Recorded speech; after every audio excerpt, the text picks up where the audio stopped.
আচ্ছা, এখন দেখা যায়? পড়া দেখা যায়? আমাকে না, পড়াকে বলছি। পড়া দেখা যায়? দেখো, একটা স্ক্রিন দেখা যায়? জি, দেখা যায়। আচ্ছা, এখন আমরা জানবো অ্যাবাকাস সম্পর্কে। তাহলে চলো জেনে আসি অ্যাবাকাস কি। অ্যাবাকাস হলো এক প্রাচীন গণনা যন্ত্র। অ্যাবাকাস হলো এক প্রাচীন গণনা যন্ত্র। সবাই মনোযোগ সহকারে শুনবে, ওকে?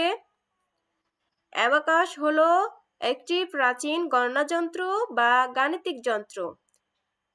একটি কাঠের ফ্রেম। অ্যাবাকাস হলো একটি প্রাচীন গণনা যন্ত্র বা গাণিতিক যন্ত্র। একটি কাঠের ফ্রেম যেখানে তারে সাজানো গুটিগুলো সরিয়ে সহজে যোগ, বিয়োগ, গুণ, ভাগ করা যায়। এমনকি দশমিক, ভগ্নাংশেরও অঙ্ক করা যায়। শুধু যোগ, বিয়োগ, গুণ, ভাগই না, আরো অনেক ম্যাথ করা যায়। তাহলে অ্যাবাকাস কি? অ্যাবাকাস হলো একটি প্রাচীন গণনা যন্ত্র বা গাণিতিক যন্ত্র।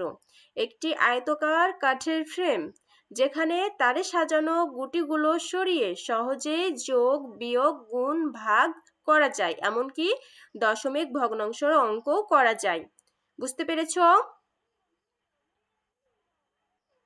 আমি আবারও বলে দিচ্ছি, অ্যাবাকাস হলো একটি প্রাচীন গণনা যন্ত্র বা গাণিতিক যন্ত্র যেখানে একটি কাঠের ফ্রেম যেখানে তারে সাজানো গুটিগুলো সরিয়ে সহজে যোগ, বিয়োগ, গুণ, ভাগ, এমনকি দশমিক, ভগ্নাংশের অঙ্ক করা যায়। এখন আমরা জানবো অ্যাবাকাসের আবিষ্কার উদ্ভব সম্পর্কে। তাহলে অ্যাবাকাস কখন উদ্ভাবিত হয়েছে? অ্যাবাকাস উদ্ভাবিত হয়েছে প্রায় ২,৫০০ খ্রিস্টপূর্বাব্দে। প্রায় ২,৫০০ খ্রিস্টপূর্বাব্দে মেসোপটেমিয়ায়। বর্তমান আমরা যে রাষ্ট্রকে ইরাক নামে চিনি, ইরাক রাষ্ট্রের আশেপাশে ২,৫০০ খ্রিস্টপূর্বাব্দে আবির্ভাব হয়েছে। অ্যাবাকাস কোনো একক ব্যক্তির আবিষ্কার নয়। অ্যাবাকাস কোনো একজন ব্যক্তি আবিষ্কার করেনি। এটি কি হয়েছে? এটি ধীরে ধীরে বিভিন্ন দেশের মানুষের জ্ঞান ও অভিজ্ঞতার মাধ্যমে তৈরি হয়েছে। তাহলে অ্যাবাকাস কোনো একজন ব্যক্তি তৈরি করেনি। এটি ধীরে ধীরে বিভিন্ন দেশের মানুষের জ্ঞান ও অভিজ্ঞতার মাধ্যমে তৈরি হয়েছে। এভাবে প্রাচীন মানুষ, এই অ্যাবাকাসের মাধ্যমে প্রাচীন মানুষ হচ্ছে সহজে সৃজনশীলভাবে গণনা শিখেছিল। ম্যাম, অ্যাবাকাসের সংখ্যাটা আবার বলেন।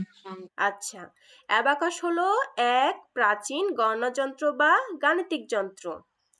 অ্যাবাকাস হলো একটি গাণিতিক যন্ত্র বা প্রাচীন গণনা যন্ত্র বা গাণিতিক যন্ত্র। একটি কাঠের ফ্রেম যেখানে তারে সাজানো গুটিগুলো সরিয়ে সহজেই যোগ, বিয়োগ, গুণ, ভাগ করা যায়।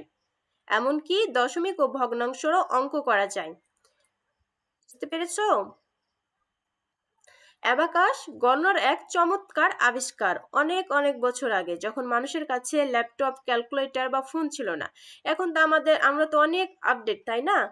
আমাদের কাছে এখন ল্যাপটপ আছে, ফোন আছে, ক্যালকুলেটর আছে, আমরা এগুলো সহজেই গণনা করতে পারি, তাই না? সহজে গণনা করতে পারি। কিন্তু প্রাচীনকালে তো এই ডিভাইসগুলো ছিল না, তাই না? তখন ল্যাপটপ, ক্যালকুলেটর বা মোবাইল ফোন এগুলো কিছুই ছিল না। তাহলে তখন প্রাচীনকালে মানুষগুলো কিভাবে গণনা করতো? চলো আমরা সময়ের চাকা ঘুরিয়ে জেনে আসি প্রাচীনকালের মানুষ কিভাবে গণনা করত, কিসের মাধ্যমে। একটা গল্পের মাধ্যমে আমরা জানি যে তারা কিভাবে গণনা করত। একটি শান্ত ছোট্ট গ্রামের গল্প, এটার মাধ্যমে আমি তোমাদের বোঝাই যে একটি গ্রামে একটি রাখাল বালক ছিল। তার অনেকগুলো গরু ছাগল ছিল। সে গরু ছাগলগুলো প্রতিদিন মাঠে চড়াতে নিয়ে যেত। সে যখন সন্ধ্যার সময় বাড়ি ফিরে আসতো তার গরু ছাগলগুলো নিয়ে, তখন সে নিশ্চিত হতে চাইতো যে তার গরু ছাগলগুলো সব ঠিক আছে কিনা। কিন্তু তারা তো তখন সংখ্যা মনে রাখতে পারতো না। অতগুলো সংখ্যা কিভাবে মনে রাখবে? কারণ তার অনেক গরু ছাগল ছিল। অতগুলো সংখ্যা তার মনে রাখা সম্ভব ছিল না। তখন সে কি করলো? এক অভিনব কৌশল বের করলো। কৌশলটা কি? চলো জেনে আসি। সে কি করলো? সে প্রতিটা গরুর জন্য একটি করে পাথর তার পকেটে রাখতো। প্রতিটা গরুর জন্য ছোট্ট ছোট্ট পাথর তার পকেটে রাখতো। মাঠে যাওয়ার সময় যখন সে এক এক করে গরু নিয়ে যেত, তখন পকেট থেকে একটি করে পাথর বের করে নিচে রাখতো। আবার সন্ধ্যার সময় যখন সে ফিরে আসতো, তখন গরু ছাগলগুলোকে একত্র করে বাড়ি ফেরার সময় কি করত? যখন সে আবার গরু ছাগলগুলো বাড়িতে নিয়ে আসতো, তখন সে পকেট থেকে যে পাথরগুলো নিচে রাখতো, ওই পাথরগুলো এক একটি করে গরু ছাগলের সঙ্গে মিলিয়ে আবার পকেটে রাখতো। এভাবে সে দেখতো যে তার সব প্রাণীগুলো ঠিক আছে কিনা। কারণ মাঠে নিয়ে যাওয়ার পরে গরু ছাগল তো অনেক সময় হারিয়ে যায়, হিংস্র পশুর আক্রমণের শিকার হয়, তখন তো তারা গণনা করতে পারতো না, প্রাচীনকালে মানুষ তো গণনা করতে পারতো না। তো সে কিভাবে বুঝবে যে তার গরু ছাগলগুলো সব ঠিক আছে কিনা? সেজন্য এই কৌশলটা অবলম্বন করত। সে প্রতিটা গরু ছাগলের জন্য এক একটি পাথর, যখন গরু ছাগল বাড়ি থেকে নিয়ে যেত তখন এক একটি পাথর পকেট থেকে বের করে রাখতো। আবার যখন সন্ধ্যায় বাড়ি ফিরে আসতো তখন পাথরগুলো আবার পকেটে উঠিয়ে রাখতো। এভাবেই তারা গণনা কাজ করত। আর এইভাবেই গণনার প্রাথমিক ধারণাটা তারা পায়। প্রাচীনকালের মানুষ বিভিন্ন প্রাকৃতিক উপাদান ব্যবহার করে কিন্তু গণনার কাজ করত। তাহলে দেখি কি কি প্রাকৃতিক উপাদান ব্যবহার করে তারা গণনার কাজ করত। তারা প্রাকৃতিক উপাদানগুলো ব্যবহার করত, সেগুলো হচ্ছে পাথর, বীজ, কাঠি, হাড়। এগুলোর মাধ্যমে তারা কি করত? গণনার কাজ করত। তাদের দৈনন্দিন জীবনের হিসাব নিকাশের কাজ করে থাকতো। আর এই কার্যকর পদ্ধতি থেকে ধীরে ধীরে মানুষের মধ্যে গণনার ধারণা জন্ম নেয়। যখনই কেউ কোনো জিনিসের হিসাব রাখতে চাইতো তখন পাথর বা অন্য কোনো প্রাকৃতিক উপাদানের সাহায্য নিত।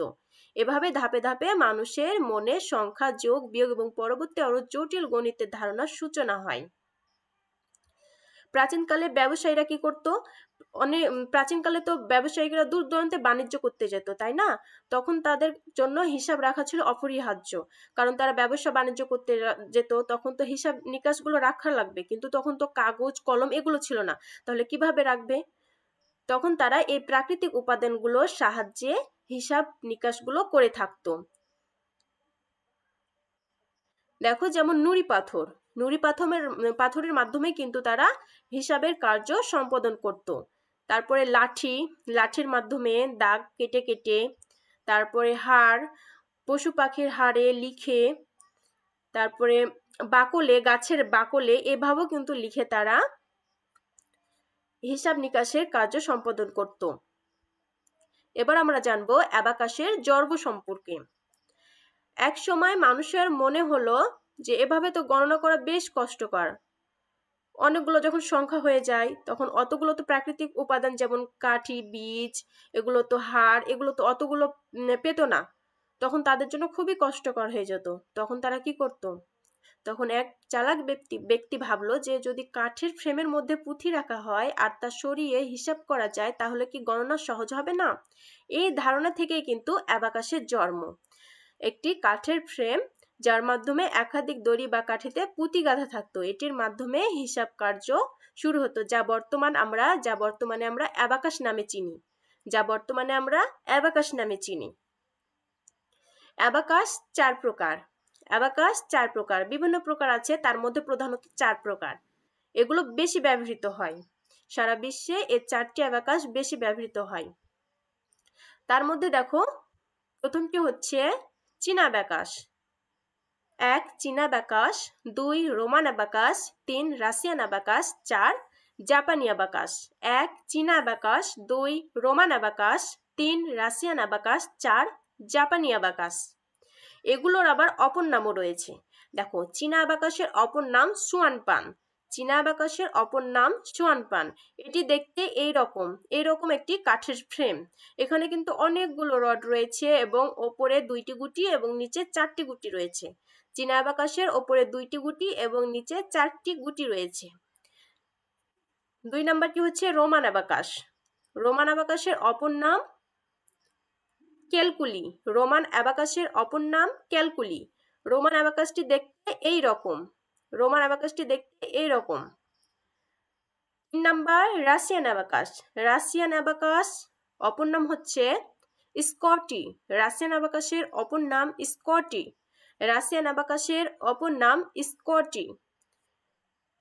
অ্যাবাকাস হচ্ছে আয়তক্ষেত্রাকারের কাঠের ফ্রেম। এখানে অনেকগুলো পুঁতি রয়েছে। বিশেষ করে যারা ব্যবসায়িক হিসাব রক্ষক তারা কিন্তু এই অ্যাবাকাসটা বেশি ব্যবহার করে থাকে, রাশিয়ান অ্যাবাকাসটা বেশি ব্যবহার করে থাকে।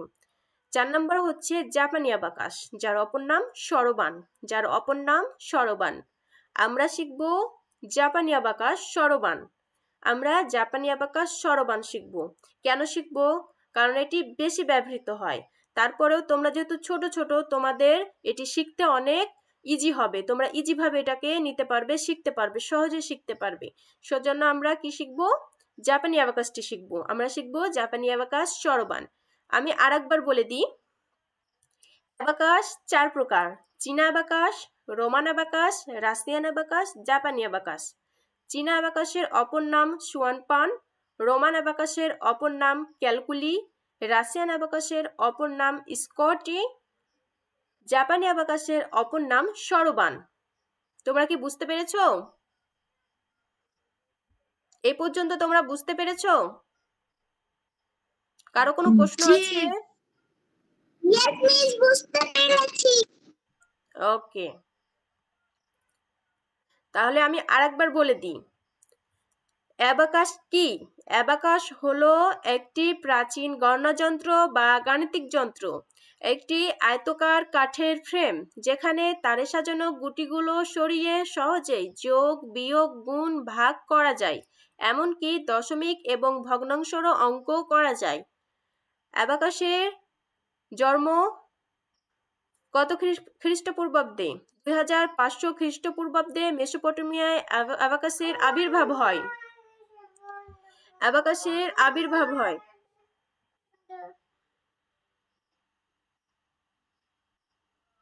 অ্যাবাকাস 4 প্রকার। অ্যাবাকাস 4 প্রকার: চীনা abacus, Roman abacus, Russian abacus, জাপানি অ্যাবাকাস। চীনা abacus, Roman abacus, Russian abacus, জাপানি অ্যাবাকাস। চীনা অ্যাবাকাসের অপর নাম সুয়ানপান, রোমান অ্যাবাকাসের অপর নাম ক্যালকুলি, রাশিয়ান অ্যাবাকাসের অপর নাম স্কটি, জাপানি অ্যাবাকাসের অপর নাম সরবান। প্রাচীনকালের মানুষ কিভাবে গণনা করত? প্রাকৃতিক উপাদানের মাধ্যমে, যেমন পাথর, বীজ, নুড়ি, হাড়, শ্বাস, এগুলোর মাধ্যমে কি করত? গণনার কার্য সম্পাদন করত। কারণ প্রাচীনকালে তো আমাদের মতো ল্যাপটপ, ক্যালকুলেটর বা ফোন ছিল না, তাই না? তখন তারা কি করত? এই প্রাকৃতিক উপাদানগুলো ব্যবহার করে গণনার কাজ করত। এইভাবে আস্তে আস্তে মানুষের মধ্যে অ্যাবাকাসের জন্ম হয়, অ্যাবাকাসের আবির্ভাব ঘটে। ওকে, এ পর্যন্ত সবাই বুঝতে পেরেছ? কারো কোনো প্রশ্ন আছে? জি ম্যাম। Yes, ma'am. আচ্ছা, এখন আমরা জানবো অ্যাবাকাসের পদ্ধতি সম্পর্কে।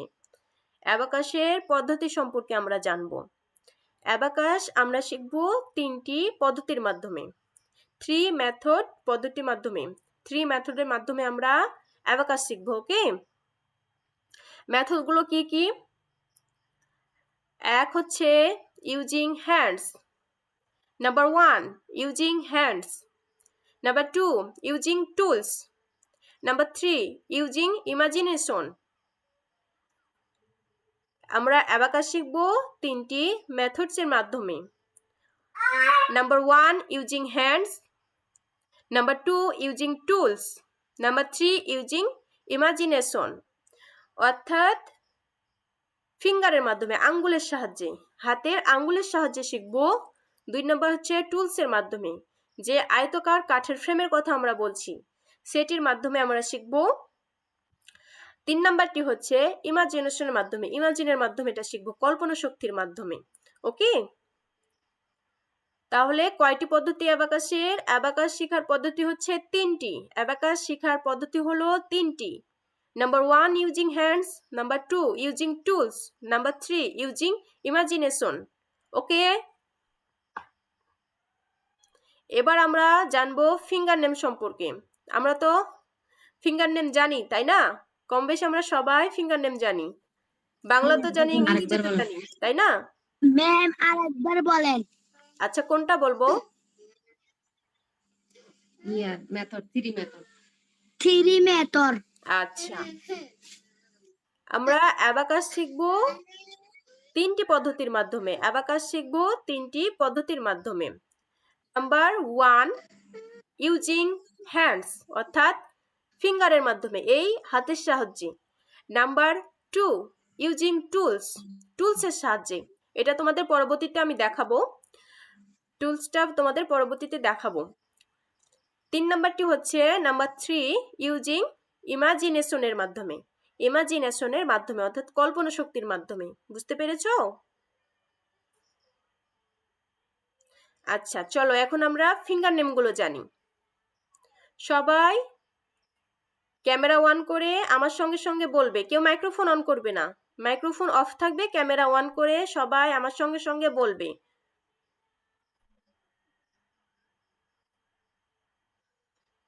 আচ্ছা এটা আমার রাইট হ্যান্ড, এটা আমার রাইট হ্যান্ড, এটা লেফট হ্যান্ড। প্রথমে আমরা রাইট হ্যান্ডের মাধ্যমে শুরু করব, রাইট হ্যান্ডে। This is my right hand. Right hand thumb finger name is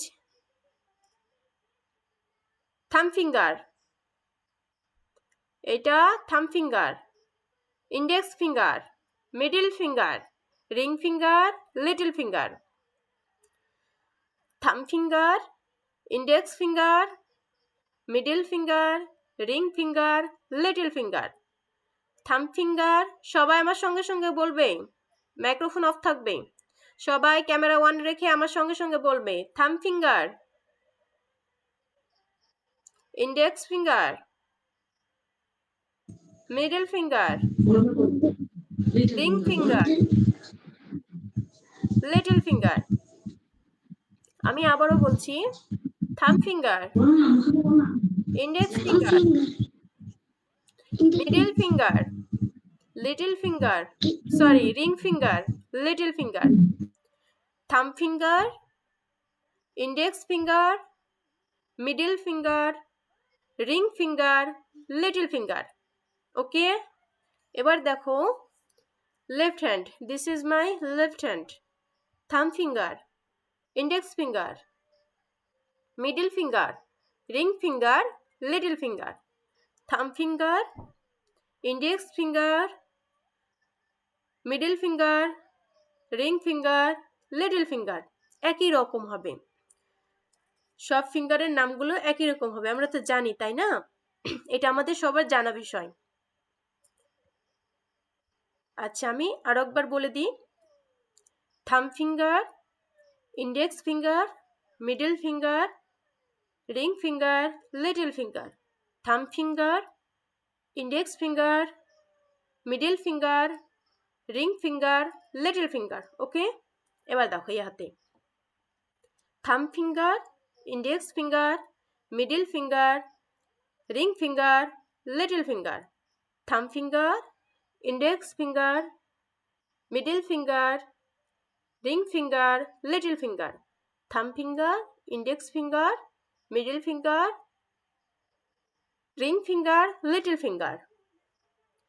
a পর্যন্ত বুঝতে পেরেছো সবাই? সবাই বুঝতে পেরেছো? জি। আচ্ছা পারবে তো সবাই? সবাই ওকে, আমি আরো একবার তোমাদের বলে দিই, অ্যাবাকাস কি? অ্যাবাকাস হলো এক প্রাচীন গণনা যন্ত্র বা গাণিতিক যন্ত্র, একটি আয়তাকার কাঠের ফ্রেম যেখানে তারে সাজানো গুটিগুলো সরিয়ে সহজেই যোগ বিয়োগ গুণ ভাগ করা যায়, সহজে যোগ বিয়োগ গুণ ভাগ করা যায়, এমনকি দশমিক ভগ্নাংশেরও ম্যাথ করা যায়। ওকে, অ্যাবাকাসের জন্ম 2500 খ্রিস্টপূর্বাব্দে মেসোপটেমিয়ায়, 2500 খ্রিস্টপূর্বাব্দে মেসোপটেমিয়ায়, বর্তমানে আমরা যেটা ইরাক রাষ্ট্র হিসেবে চিনি তার আশেপাশেই জন্ম। ওকে, অ্যাবাকাস 4 প্রকার। অ্যাবাকাস 4 প্রকার: 1 চীনা abacus, 2 Roman abacus, 3 Russian abacus, 4 জাপানি অ্যাবাকাস। আমরা কোনটা শিখবো? জাপানি অ্যাবাকাস শিখবো। ওকে, আমরা জাপানি অ্যাবাকাস স্বরবানটি শিখবো। এই 4টি অ্যাবাকাসের আবার অপর নাম রয়েছে, এই 4টি অ্যাবাকাসের অপর নাম রয়েছে। যেমন চীনা অ্যাবাকাসের অপর নাম স্বরবান, চীনা অ্যাবাকাসের অপর নাম স্বরবান। রোমান অ্যাবাকাসের অপর নাম ক্যালকুলি, রোমান অ্যাবাকাসের অপর নাম ক্যালকুলি। রাশিয়ান অ্যাবাকাসের অপর নাম স্কটি। রাশিয়ান অ্যাবাকাসের অপর নাম স্কটি এবং জাপানি অ্যাবাকাসের অপর নাম সরবান। জাপানি অ্যাবাকাসের অপর নাম সরবান। আমরা শিখব সরবান। ওকে, আর অ্যাবাকাস, আচ্ছা অ্যাবাকাস শিখব তিনটি পদ্ধতির মাধ্যমে। Number 1 using hands, number 2 using tools, number 3 using imagination. Number 1 using hands, number 2 using tools, number 3 using ইমাজিনেশনের মাধ্যমে। ওকে, এ পর্যন্ত সবাই বুঝতে পেরেছো? জি কোনো ম্যাডাম। সমস্যা আছে?